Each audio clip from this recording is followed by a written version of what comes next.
তো এই যে সব জিনিসপত্র নিয়ে বসে গেছি, কারণ আমি এক্ষুনি সবাইকে দেখাচ্ছিলাম, তো এটাই সুযোগ যে তোমাদেরকেও আমি একেবারে দেখিয়ে দিই, তারপরে ফ্রেশ হব। তো বাজার কলকাতার ব্যাগটা খুব ভালো করেছে না বলো?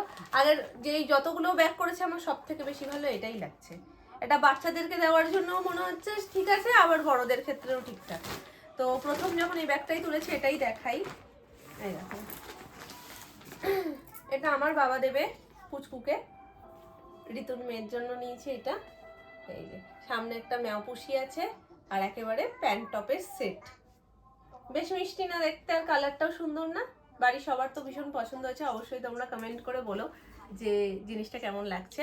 এরকম সেম টু সেম সোনাইয়ের জন্য এর আগের বছর যখন কেনাকাটা করতে গেছিলাম নিয়েছিলাম।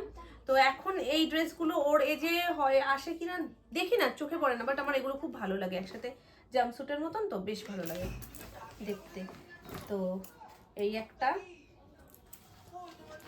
ব্যাগে ভরে রাখি, একবারে কাজ হয়ে যাবে। আর সবচেয়ে কিউট লাগে হলো এর সাথে হ্যাঙ্গারটাও দিয়ে দেয়। কিনেছি ঠিকই, কিন্তু এত ছোট্ট ছোট্ট না, আমার নিজেরই মাথার মধ্যে ঘুরছে যে আদৌ ওর হবে তো, মানে পুচকুটাকে গিয়েও হয়তো দেখবো একটুকুনি কোলের মধ্যে চলে আসছে। তো এই যে এই একটা, এটার সেট রয়েছে এর সাথে, এই যে নিচে প্যান্ট সেট। এগুলো বেশ গরম হয়, টেডি, কিউট টেডি করা এখানটাতে একটা, আমাদের এটা ভীষণ ভালো লেগেছে। এই হচ্ছে গিয়ে সেটটা, ফার্স্ট এটা, সেকেন্ড হচ্ছে এটা। এটা তো তার থেকেও বেশি কিউট, আর আমি এটা একটু বড় দেখে নিয়েছি যাতে ও একটু বড় হয়ে পড়তে পারে। এই জ্যাকেটগুলো না এই বয়সে পড়তে পারবে না, 4 মাস তো ওর এখন, সবই আমি 6 মাস হিসেব করে নিয়েছি, মানে 2 মাসও যাতে ও পড়তে পারে। তারপর মানে আবার যখন শীত পড়বে মোটামুটি তখন ওর 1 বছর ক্রস করে যাবে, 1 বছর 1-2 মাস হবে। তো সেই জন্য আমি এটা 1 বছর থেকে 1.5 বছরের নিয়েছি, যাতে ও সেই পরের বছরটা চুটিয়ে পড়তে পারে। এবছর তো এইরকম জিনিস পরিয়ে ওকে নিয়ে যাওয়ার মতন কোনো জায়গা নেই, তো সেই জন্য আমি এটা সেই প্ল্যান করে নেওয়া। এটাই হলো রিসেন্ট মা হয়ে যাওয়ার একটা প্লাস পয়েন্ট, যে অনেক কিছু ক্যালকুলেট করে জিনিসপত্র নেওয়া যায় যাতে বাচ্চাটা পড়তে পারে।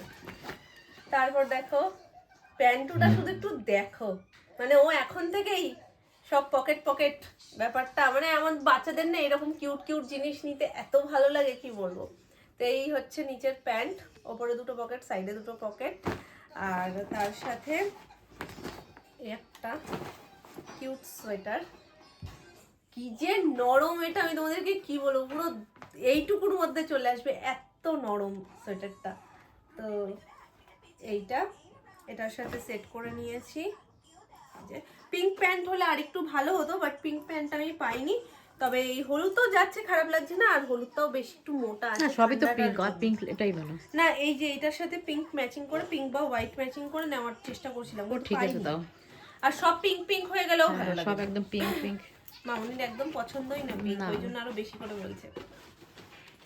এই কালারটাও একটু আনকমন কালার, এই দেখো। এই যে ওপরের টপটা, এটা জাস্ট একটু হালকা, মানে সবকিছু বেশ মানে বেশি ভারী ভারী নিইনি, সব রকম মেলানো মেশানো নিয়েছি।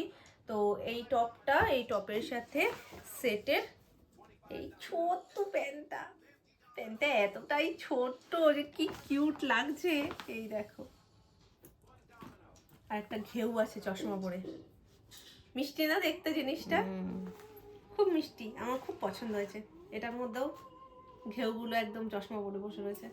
একটু অন্য টাইপের একটা জিনিস যেটা পছন্দ হয়েছে, ওটা আলাদা করে ঋতু কম্বল হিসেবেও ব্যবহার করতে পারবে, এবং বেবি ক্যারি করার সময়ও ওটা কিন্তু ব্যবহার করতে পারবে। তো সেই হিসেবে 2-in-1 ওটা নিয়েছি। সেটা আনা মাত্রই বুনুর জিনিস দিদির পছন্দ হয়ে গেছে, বলছে আমার গায়ে একটু দিয়ে দেবে মাম্মা। তো আমি ওর গায়ে দিয়ে রেখেছি, ও একটু ইয়ে করে নিক, তারপর আমি তোমাদের দেখাচ্ছি জিনিসটা। ভীষণ মিষ্টি, মানে 2 রকম ভাবেই ব্যবহার করা যাবে। ওখানে তো উনি আটকে আটকে আমাকে দেখিয়ে দিয়েছে, আমি বাড়িতে এসে আটকে মামুনি সোনামাকেও দেখিয়েছি। এখন বুনুরটা দেখে ওনারটাও ওনাকে খুলতে হবে কম্বল। তো নাও, এইটার কথাই আমি বলছিলাম, দেখো এর ব্যাগটা কি সুন্দর, আর জিনিসটাও তো এরকমই আমি খুঁজছিলাম। যাই হোক, এক একবার এক একটা নতুনত্ব থাকে। তখন আবার এরকম জিনিসটা ছিল না যেটা আমি নিয়েছি, তখন আবার এটা ছিল, এখন আবার এই নতুনত্ব জিনিসটা রয়েছে। বলো বলে তুমি বসো, আমি তোমাকে মুড়িয়ে দিই এটা দিয়ে। দেখেছো, বলে না যে দুটো বোন, দুটো মানে বাচ্চারা পাশে থাকলে জিনিস অনেক অন্যরকম হয়, ওরও সেরকম। এই জন্য তোমার ঠান্ডা লাগছিল? ও, আমরা তো বুঝতেই পারিনি। পিল পিল পিল পিল পিল পিল। হ্যাঁ এটা তো কুটু কুটু এখন বড় হয়ে দে মামা, তুমি এখন দাও মা, নালে এরপরে আর দিতে পারবে না। এই জিনিসটা নিয়েছি আমি ঋতুর মেয়ের জন্য। ও বাবা ভয় পাচ্ছি, দেখো এখানে কে এসেছে। এটা এমনি দেখিয়ে দাও মা একবার আটকানোর আগে, যে এমনি নর্মাল কম্বল হিসেবে ওটা ব্যবহার করতে পারবে। দেখো নর্মাল কম্বল, হ্যাঁ নর্মাল, ওর গায়ে উড়ি বাবা রে দুদু পড়ে যাবে। এই যে উল্টো ধরেছে যদিও মামুনি, ঠিক আছে ঠিক আছে, এখনো উল্টো, ওইদিকে ওইদিকে ওইটা ওই পাশেরটা, হ্যাঁ ওই পাশেরটা। এইটা হচ্ছে নর্মাল কম্বল হিসেবে গায়ে দিতে পারবে। এরপর যখন ওকে ক্যারি করবে সেক্ষেত্রে অনেকগুলো সিস্টেম আছে, যেমন এইটা আটকাও, আটকে একদম এটা ইসে হয়ে যাবে। এই যে এটা এখানে হবে, এবার উল্টে দাও, উল্টে দাও, হ্যাঁ এবার চেনটা আটকাও। এই যে এখানে নিচে রয়েছে চেন,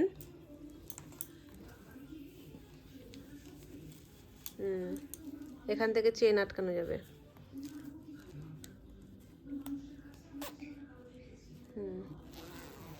এবার এখান থেকে চেন আটকানোর পরে দুটো সাইড থেকে এটা সেপারেট করে দিতে হবে, পা বেরোবে। মনে পড়ছে না মা সোনাইয়ের সেই ছোটবেলার নতুন নতুন জিনিসের কথা? সোনাইয়ের পরে ছোট্ট ব্যক্তি আমাদের বাড়িতে এই প্রথম এলো। এবার ওটা না, ওখানে না, এইখানে এইখানে কোথায় বেশ একটা, এই যে এই যে এই যে এখানে কোথায় বেশ একটা ছিল, এই যে এইটার সাথে এটার সাথে এটা আটকানো। এবার বেরোবে হাত, এখান থেকে হাত বেরোবে। কোনটা? ও এটাকেও মিলিয়ে দিতে বলছে মা, এটাও যদি এরকম মেলে। আমি ভাবছিলাম একটা ওর জন্য নি, কিন্তু ওর লম্বা হয়ে গেছে তো। এই যে এরকম, এই যে এখান থেকে মাথাটা বেরোবে, এখান থেকে হাত বেরোবে, এখান থেকে পা বেরোবে। জামা এইভাবে ও ছোট্ট বেবিটাকে ক্যারি করতে পারবে। তোমার বোনকে এটাও মেলাবে। এটা আমি আর তুমি চকু পকু করে শোবো, ঠিক আছে? আমি হাত মুখটা একটু ধুয়ে আসি। হ্যাঁ হ্যাঁ চকু পকু করে শোবো। তো দারুণ জিনিস বাপি এখন বাজার থেকে নিয়ে এসছে। এটার থেকেও বেশি পছন্দ এটা। এই লঙ্কাগুলোর চপ করা হয় মাঝখান থেকে চিড়ে, একদম লম্বা লম্বা করে, দারুণ লাগে খেতে। ক্যাপসিকামের মতন অনেকটা টেস্ট। তো এই লঙ্কার চপ হবে, আর এই যে পুরো অরিজিনাল নাকি গাঠি, ঠিক তরকারি থেকে সিদ্ধ ঝোল সব কিছুতেই মোটামুটি গাঠি ভালো লাগে, খারাপ লাগে না। একটা ছোট্ট গোটা মতন উঠেছিল, সেটাকে নখ দিয়ে কারুকার্য করে দিয়েছি, দেখো লাল হয়ে রয়েছে। তো যাই হোক, কালকে তো তোমাদেরকে দেখালাম যে কি কি কেনাকাটা হয়েছে। আর ঋতুর সাথে যখনই কথা হয় ও ভীষণ দুঃখ করে যে ওর বাড়িতে যাওয়া হয় না। তো বলে যে মন খারাপ করে, স্বাভাবিক মন খারাপ হওয়াটা, যদি সবাই যায় তাহলে মনটা ভালোও লাগে, বারবার আসা যাওয়া করতে পারে কাছাকাছি হলে। এটা তো একটা অসুবিধা বটেই দূরত্বটা। সেক্ষেত্রে তো মামপুর শ্বশুরবাড়ি খুবই কাছে, কিন্তু তাও আমরা কবার যাই, ওই বিয়ের সময়ই অষ্টমঙ্গলাতে যা যাওয়া হয়েছে ব্যাস, তারপর তো আর সেটুকুও যাওয়া হয়নি। তো মাম্পু যখনই ফোন করে তখনই বলে যে পম এতবার আমার বাড়ি আসার কথা বলে, ভিডিওতে দেখে, এমনিও ফোন করলেই পম্পি আসো তোমাকে দেখবো, তো তুমি একটু নিয়ে আসতে পারো না। ওইভাবে আর যাওয়াটা হয় না। তো ঋতুর ক্ষেত্রে একটা সমস্যা কি হয়ে যায়, যে মামপুর যেমন কি শরীরটা খারাপ ছিল, আমরা দেখতে গেছি, তো ঋতুর ক্ষেত্রে সেই যে মনে করবো আর হুট করে চলে যাব, সেই ব্যাপারটা হয় না দূরত্বর কারণে। আমাদের তো সেই ঋতুর দেখতে যাওয়ার সময়ই একবার যাওয়া, আর বিয়ের সময় তো যেতেই পারিনি। আমি আর মামুনি তো বিয়েতেও বাড়িতে, কারণ পুচকু হবে, ওইটাই ডেট দিয়েছিল, ঋতুর বিয়ের দিনটাই ডেট দিয়েছিল। তারপর তো বললো যে ঠিক আছে ও আর 2 দিন থাক, তো ঋতুর রিসেপশনের দিনকে পুচকু হয়েছে, তো রিসেপশনেও স্বাভাবিকভাবে কেউই সেরকম যেতে পারিনি। তবে সোনামারা গেছিলো মনে হয়, হ্যাঁ সোনামারা গেছিলো। তো আমার সকালবেলা ডেলিভারি হয়েছে, আর সন্ধ্যাবেলা, মানে সব আত্মীয় স্বজন এইদিকে একবার ওদিকে একবার এরকম করছে। সকালবেলা সব আমাকে দেখতে গেছিলো, আর বিকালবেলায় তো রিসেপশনে গেছিলো। তো এই হচ্ছে ব্যাপার। তো সেই অর্থে ওই মানে সম্বন্ধ দেখার সময়ের পর থেকে ওর বিয়ের পর একবারও যাওয়া হয়নি। ওর বিয়ের পর এই প্রথম যাব ওর পুচকুটাকে দেখতে।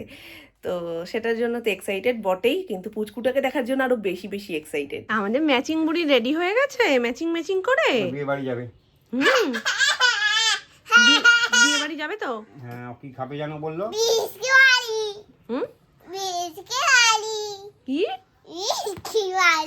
কি খাবে বিয়ে বাড়িতে? ও বার্গার খাবে, বার্গার। হ্যাঁ আর কি খাবে বলো তো, আর কি খাবে? কি খাবে বলো? ওই পাশে চুল কিছুটা, আরেকটু এই পাশে তো। স্নানু হয়ে গেছে অ্যানি বুড়ির, একদম স্নানু ঠানু করে, তার আগে যদিও রোদ থেকে ঘুরে এসছে, এখন আর একটু রোদে যাবে, ব্যাস চুলটা শুকিয়ে যাবে। আর এদিকে দেখো দাদুর চুলে কি করেছে, ওর বডি লোশন হাতে করে নিয়ে দাদুর চুলের মধ্যে মাখিয়ে দিয়েছে। আগে একদিন আমার চুলে দিয়েছে, আজকে দাদুর চুলে দিয়েছে, দাদুর চুল সাদা হয়ে গেছে। এ বাবা, দাদু ভাই তো বুড়ো হয়ে গেল, কি হবে এবার, তুমি কি হবে? কালকে মাম্পু ফোন করে বলছে বৌদি ভাই চুলটা কিরকম কেটে দিয়েছে, এটা তো আমাদের শানমিকে চেনাই যাচ্ছে না। আমাদের শানমি তো শান হয়ে গেছে, তাই না?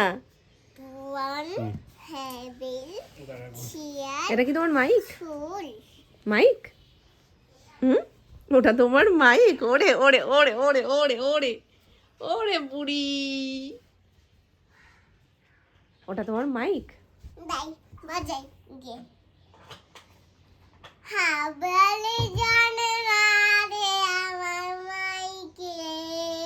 নাচের আগে গানে ভর্তি করবো আমি, এত তোর গান করতে ইচ্ছা করে।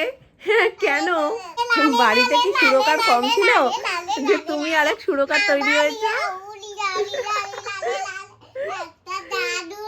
তাই বলি আমি, ঘরে এত ধোঁয়া কোথা থেকে আসছে, কাকাই এদিকে আবর্জনা নষ্ট করছে। আমি বলছি কি ব্যাপার, আমি স্নানে ঢুকলাম তখনও সব ঠিক, এখন ঘর পুরো ধোয়া ধোয়া হয়ে গেছে। যদিও বাবা এই সাইডে জানলাটা দিয়ে দিয়েছিল এই পাশ দিয়ে আসছে বলে। তো পেছনে প্রচুর পাতা হয়েছে, একটু যদি পিকনিকে পাতা ঠাতা দিয়ে রান্না হতো না, একদম জমে যেত। শুধু আফসোস সেই হুজুগটা তোলার লোক নেই যে পাতা কাঠ এইসব দিয়ে উনুনের রান্না হবে একদম জমজমাট, তো সেই হুজুগটা তোলার লোক নেই। কাকাই একদম বিন্দাস মজা করছে, মানে পাতা তো পরিষ্কার হচ্ছে, তার সাথে একটু আগুন পোয়ানোও হয়ে যাচ্ছে। না দেখো কত কিছু কাটা, এটা দেখে কি তোমরা কিছু আজ করতে পারছো? আশা করছি পারছো। মামুনিই বলেছে, আমি দুবার রিপিট করেছি। কি বললে, কি বললে? আগে দেখি যে এবেলা কি কি হচ্ছে। এই যে তরকারি, তার সাথে ওখানে তো চিকেন হচ্ছে, মানে ওটা সান্দির জন্য একটুখানি চিকেন হচ্ছে। আর এই যে এখানে রয়েছে ডাল, এই যে ট্যাংরা মাছের ঝোল, ট্যাংরা মাছ তো ছোট্ট ট্যাংরা, ট্যাংরা মাছ। যদি আন্দাজ করে দেখো তাহলে ঠিকই আন্দাজ করেছো যে ডিম হবে রাত্রিবেলায়। তো ডিম কষার মধ্যে আলু ফুলকপি দুটোই থাকবে, আর তারই সব সরঞ্জাম এখানে, পেঁয়াজ টমেটো। আলাদা আলাদা কুচি কেন, অমলেট করে যেটা সেটার জন্য? অমলেট করে ওদের জন্য করবো। নিচে কি আছে? ডিম। এই 4টে অমলেট করে হবে, এগুলো সব সিদ্ধ হয়ে গেছে। রাত্রে রাত্রে তোমার চিন্তা নেই, দেখেছো, দেখো শুধু একটু। এই জন্যই আমরা ডিম হলে ভীষণ আনন্দ পাই, আনন্দ পাওয়ার কারণটাই এটা। যেই শুনেছে বাপি কি ডিম রান্না করছো, মনটাই খারাপ হয়ে গেছে তার। মাছ আছে, ডিম শুধু রাতের জন্য, রাত্রিবেলায় সব অমলেট খাওয়ার থেকে ভালো যে ডিমের। হ্যাঁ ডিম পাই, এই শুনেছে আমার মুখে এই ডিম রান্না করছো, বলে চুটু ফুটু খেতে ইচ্ছা করছিল। তো এর মধ্যে রয়েছে উইংসটা না, আর এটা কি, ও বাবা স্যালাডটা দেখো উল্টো করে দিয়েছে। এর মধ্যে উইংস রয়েছে, এর মধ্যে রয়েছে মোমো, আমার মোমোটাও খেতে ইচ্ছা করছিল। চলো এগুলো সব বেড়ে ছেড়ে নিই, সবার জন্যই রয়েছে। অন্য দোকানে দেখো কোটিংটা ওই জন্য আলাদা, ভেজিটেবিল চপের ওপর যে কোটিংটা থাকে ওই সেম কোটিং। এর মধ্যে মোমোটা রয়েছে, তাহলে তোমার আর সোনারটা একসাথে দিয়ে দিচ্ছি। মামুনি রাত্রিবেলার ডিমের ঝোলটা শুধু করেছে দেখো, মনে হচ্ছে এতটা এক কর্মতার উপরে তেল, আর মনে হচ্ছে মাংসের ঝোল। এটাই অতটা বোঝা যাচ্ছে না, আমলেট দিয়ে ফুলকপি দিয়ে একসাথে অমলেটের বলে অতটা বোঝা যাচ্ছে না। এটাই পুরো একদম তেল জাকিয়ে রয়েছে, দারুণ লাগছে দেখতে। এটা কি এত করেছে কেন একসাথে? একটু শোনো, আমার গ্যাসটা কমিয়ে দাও তো, বাড়িয়ে দিয়েছি আমি। এতটা করেছো কেন মা? মানে কালকের জন্য ভেবে করে নিয়েছো? কেন খাবো? ও খাবে, এই যে তেলটা দেখে বলছি পুরো মাংসের ঝোল তেল। ডিম থেকেও আজকাল তেল বেরোয়, বেরোয় না? বেরোয় বেরোয়।